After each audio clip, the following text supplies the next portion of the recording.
Hello everyone, welcome. We're on loops this week, and I thought I would just make a very brief video, pretty much talking about three things. The first is the loops are our third and last control structure. Our first control structure is sequence. It's the one that's so simple that everybody forgets about it. But you have to do things in the right sequence. If you don't do them in the right sequence, you're not going to get the right result. Simple enough. Our second control structure was sometimes called selection, sometimes called decision.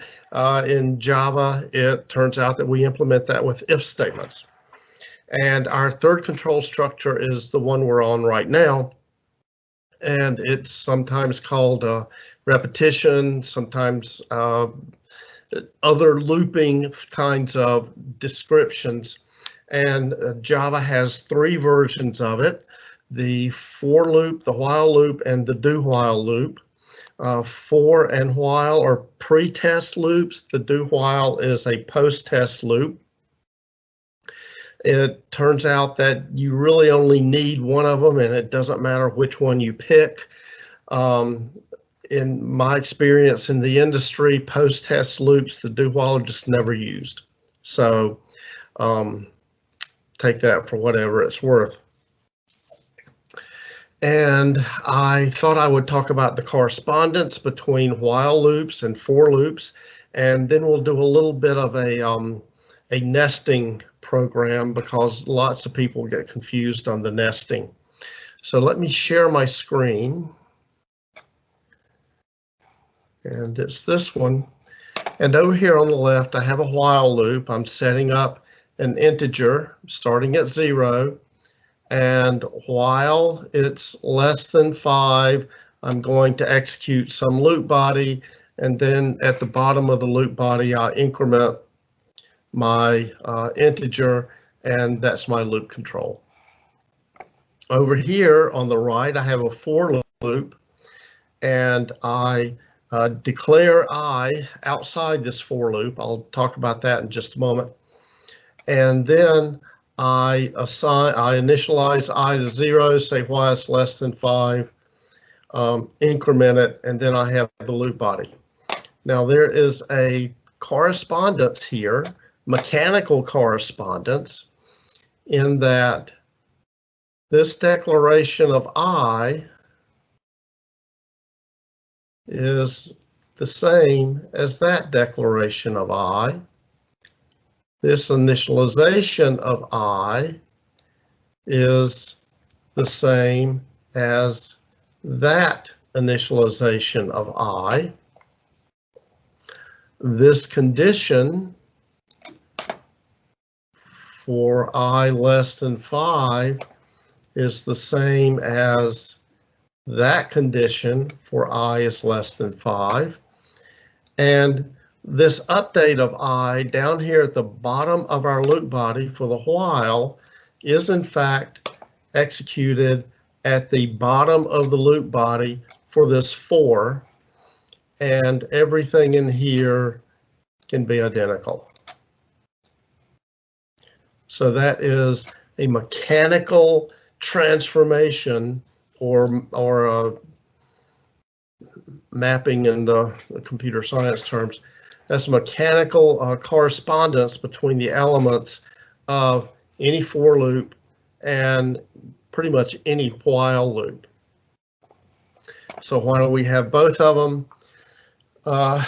When we get to arrays, for loops are going to be a really convenient way to write it, is what it boils down to. But they're not absolutely necessary. Now there is one thing we need to talk about with these things, and I probably won't be able to clean stuff up. That's interesting. Clean stuff up sufficiently.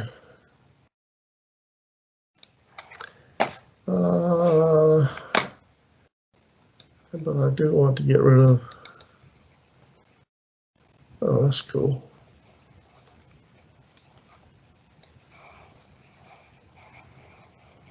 Now in your book, what you will see is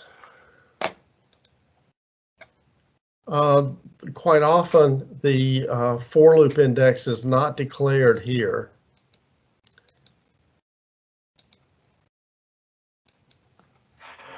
I'll just comment that out so because it was there. What we do instead is we put it down here. Now, the correspondence of this initialization,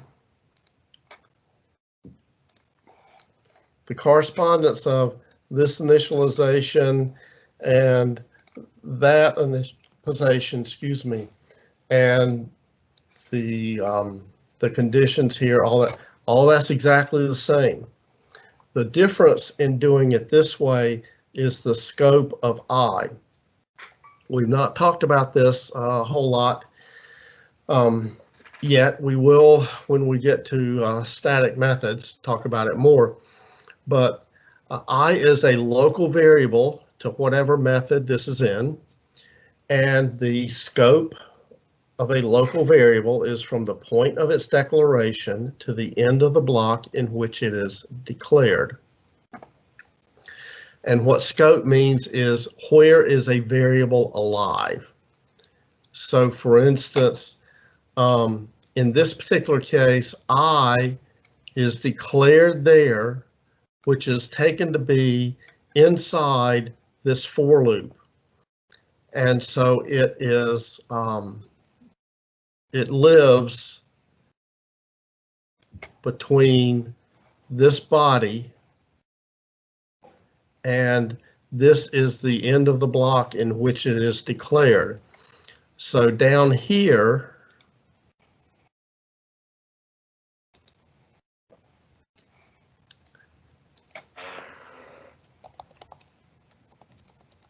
I is out of scope.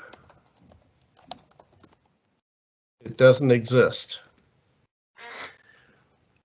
Now, over here, I is declared here, so its scope begins at this line and it ends at the end of the block in which it is declared, which is, probably the way we're writing code right now, is the end of the main method. And that spans this block here for the while loop. So in this particular case,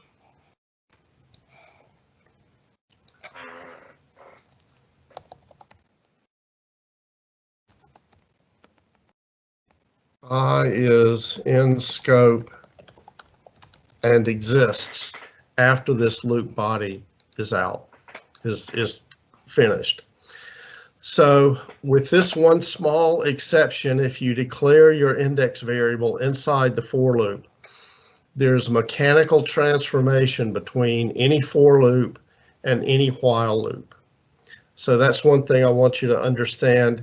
And again, if for loops seem, why bother? They'll be really handy syntax to use when we get to arrays and lists.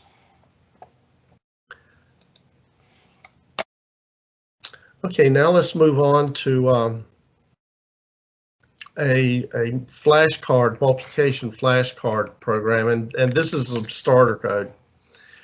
I'm using the random class here, set up a random object. I have my keyboard for reading the keyboard system.in. I ask the user for how many questions he wants to answer, and I keep that in a variable called numQuestions. I set up the current question, and this is these are housekeeping variables that I'm going to need. And what we'll want to do, and what I'll let you guys think about doing, is writing a counter-controlled loop. You can use either a for or while to ask the user numQuestions, flashcard questions, and to get a question, we would want to generate an integer from 0 to 9, or two integers from 0 to 9.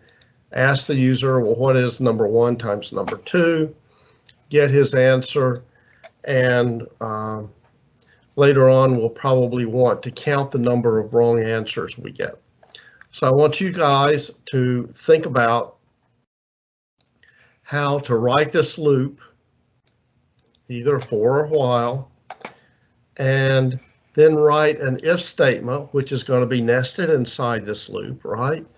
To determine if the user gave the correct answer and to give him a high five or a not so high five. Then later on, please think about how you would convert that if statement, checking the correct answer, to be a loop that, you know, gets sort of anal and really keeps asking the user as long as he keeps giving incorrect answers. So I'll let you guys think about that, pause the video, and when we come back, we'll talk about a solution. Welcome back, guys. And this was the starter code. And here is the solution. You can see the random number generator, the scanner for the keyboard, asking how many questions to ask, setting the current question to 0. And I chose a while loop. That could have been anything. But while the current question is less than the number of questions I want to ask, and this is my ask a question code from the starter, generate a couple of random numbers, ask him what is number 1 times number 2, and get his answer. Now, this is not only the if statement, but this is the while loop that's going to just be kind of obnoxious and keep asking and asking and asking. So what I say is the user's answer, while it's not equal to number 1 times number 2, I bump my wrong counter. I say wrong, try again. And if the wrong counter goes above 2, then I start yelling at him saying, think harder. And then I prompt him again. So notice that the nesting here of this if statement within this while statement and the nesting of, excuse me, of this while statement within this while statement, the nesting has to be perfect, just like those little Russian dolls. Things can't overlap with one another. This outside while statement ends there, and this inner while statement is completely contained within it, and this if statement is completely contained within this nested while statement here. And we'll go on and run it just to see that it does work. And we'll do 3 questions. Okay, I can't miss a power of 2 question, okay? So 1 times 7, that's 1, right? Nope. Well, maybe it's 2. No, maybe it's 3. Oh, now it's yelling at me because I've exceeded the patience of the program, and this if statement's kicking in. And so now I'll go on and say 7, and what is 3 times 0, and I'll just, well, I'll say 1, and now I'll say 0, and then the program ends. It would be nice to print out the wrong counter. So anyway, very brief examples. Hopefully you can think about how you would have done this starter code here. And I'll try to post this. If I don't, somebody send me an email and bug me. And also Keep in mind that for loops and while loops have a mechanical transformation that you can go from one to the other. While do is also perfectly sufficient, although in practice nobody that I know really uses it. It's a post-test loop, whereas a pre-test loop, the book goes over that. While and for are both pre-test loops. I won't reiterate that here unless somebody has some questions. And this is our third control structure. And with our three control structures of sequence and if statements and loops, we can write we can compute anything that can be computed. Okay, hope that helps. Be sure to send your questions. Talk to you later. Bye.